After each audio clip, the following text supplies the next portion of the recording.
कुलबेली में आपका स्वागत है। यहाँ आप सुनेंगे बाल कहानियाँ, इतिहास के रोमांचक किस्से और संस्कृति से जुड़ी कुछ मज़ेदार बातें। मैं हूँ आपका होस्ट अभिषेक। आज के एपिसोड में मैं लेकर आया हूँ पंचतंत्र की एक शिक्षाप्रद कहानी जिसका नाम है एकता का बल। बहुत समय पहले की बात है।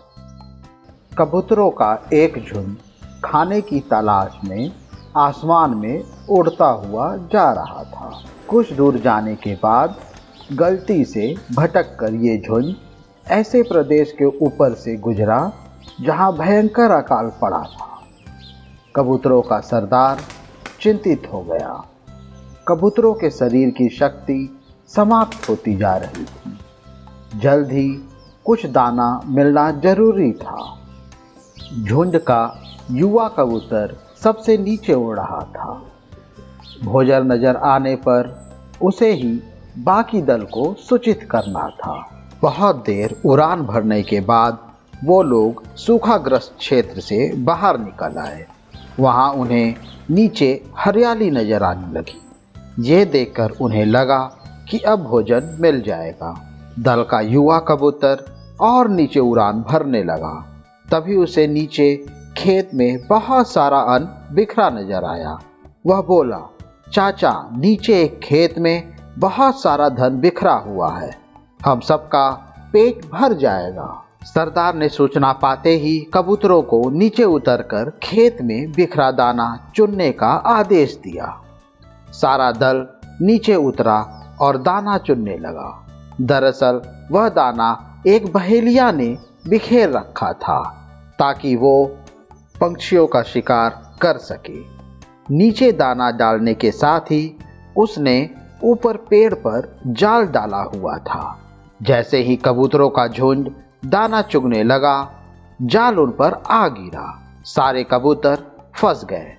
कबूतरों के सरदार ने माथा पीटा, ओह, यह तो हमें फंसाने के लिए फैलाया गया जाल था। भूख ने मेरी अक्ल पर पर्दा डाल दिया था। मुझे सोचना चाहिए था कि इतना अन्न बिखरे होने के पीछे कोई वजह जरूर होगी। मगर अब पछतात होत क्या जब चिड़िया चुग गई खेत। एक कबूतर रोने लगा, अब हम सब मारे जाएंगे। बाकी कबूतर तो हिम्मत हार बैठे थे, पर सरदार गहरी सोच में डूबा था। एकाएक उसने कहा, सुनो, जाल मजबूत जरूर है, लेकिन इसमें इतनी भी शक्ति नहीं कि एकता की शक्ति को हरा सके। हम अपनी सारी शक्ति को जोड़ें तो मौत के मुंह में जाने से बच सकते हैं। युवा कबूतर फड़फड़ाया, चाचा, साफ साफ बताओ, तुम क्या कहना चाहते हो? जाल में फंसकर हम असहाय हो गए हैं। शक्ति कैसे जोड़े? सरदार बोला, तुम सब चोंच से जाल को पकड़ो, फिर जब मैं फुर कहूं तो एक साथ जोर लगाकर उड़ना। सबने ऐसा ही किया। तभी जाल बिछाने वाला बहेलिया आता नजर आया। जाल में कबूतरों को फंसा देखकर वह बहुत खुश हुआ। अपने डंडे को मजबूती से पकड़े वह जाल की ओर और दौड़ा। बहेलिया जाल से कुछ ही दूरी पर था कि कबूतरों का सरदार बोला, फुर। सारे कबूतर एक साथ जोर लगाकर उड़े तो पूरा जाल हवा में ऊपर उठा और सारे कबूतर जाल को लेकर ही उड़ने लगे। कबूतरों को जाल सहित उड़ते देखकर बहेलिया हैरान रह गया। कुछ देर बाद संभला तो जाल के पीछे दौड़ने लगा। कबूतरों के सरदार ने बहेलिया को नीचे जाल के पीछे दौड़ता देखा तो उसका इरादा समझ गया। सरदार भी जानता था कि कबूतरों के लिए जाल सहित ज़्यादा देर तक उड़ना संभव नहीं होगा, पर सरदार के पास इसका उपाय था। पास ही एक पहाड़ी पर बिल बनाकर उसका एक चूहा मित्र रहता था। सरदार ने कबूतरों को तेजी से पहाड़ की ओर उड़ने का आदेश दिया।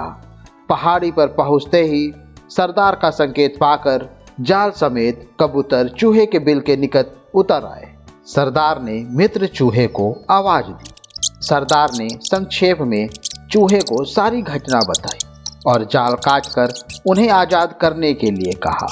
कुछ ही देर में चूहे ने वह जाल काट दिया सरदार ने अपने मित्र चूहे को धन्यवाद दिया और सारा कबूतर दल आकाश की ओर उड़ गए। साथियों, इस कहानी से हम लोगों को यह शिक्षा मिलती है, एकजुट होकर बड़ी से बड़ी विपत्ति का सामना किया जा सकता है। मुझे उम्मीद है आपको ये कहानी पसंद आई होगी। ऐसी ही और कहानी सुनने के लिए हमारे चैनल को लाइक और सब्सक्राइब करें। इस कहानी को ज़्यादा से ज़्यादा शेयर करें। जल्द ही मिलते हैं एक और नई कहानी या किस्से के साथ। तब तक के लिए धन्यवाद।